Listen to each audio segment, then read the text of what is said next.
Eating disorders and compliments, a really slippery slope to try and like maneuver your way through, because you don't always know when somebody has an eating disorder. There's no one specific look for eating disorders as a whole. There's lots of different categories. They impact bodies differently.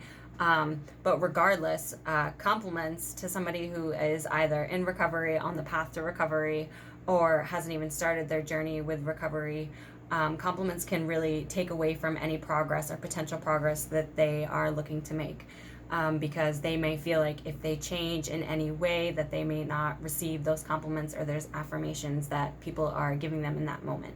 And in general, the person who is giving those compliments or those, positive comments about somebody's body or their physique, you look so healthy, or you're so skinny, or I wish I looked like you, or you're so fit. Like, those things are meant to be positive and encouraging and empower the other person, but they can really take away from somebody who is either taking active steps to, gaining weight, not being so focused on what they're eating, their obsessive exercise routines, or their severe restriction, and it can cause like this mental attack on them, when the comment was really just this harmless and meant to be positive and supportive offering from somebody else.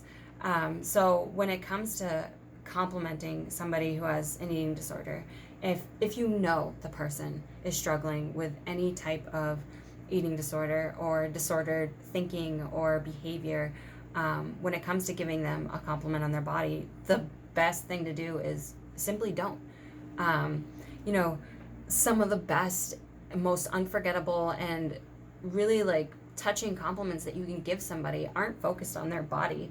Those compliments come so easy, and they're kind of like a cop out because they don't really reflect the person. You're just complimenting them on their outside presence.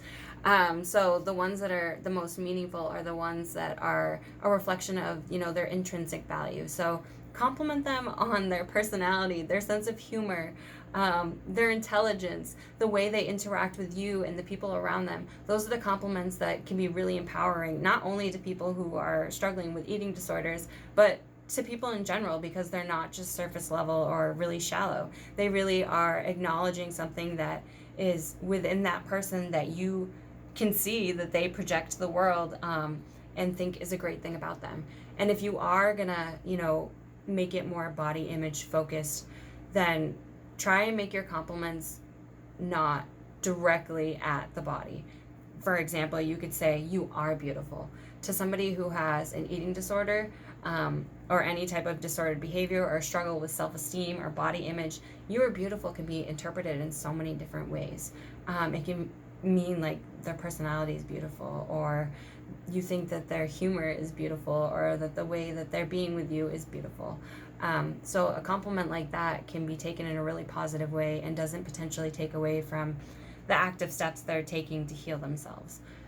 So compliments, eating disorders, it's really important that you try to avoid direct acknowledgement of certain aspects of the body, to avoid causing a slip in recovery or a slip in healthy steps that person is actively managing. And in general, if you don't know somebody struggling with something and you want to compliment them, it's just best to compliment them on things that are actually a reflection of who they are as a person, and not just their physical appearance with the rest of the world.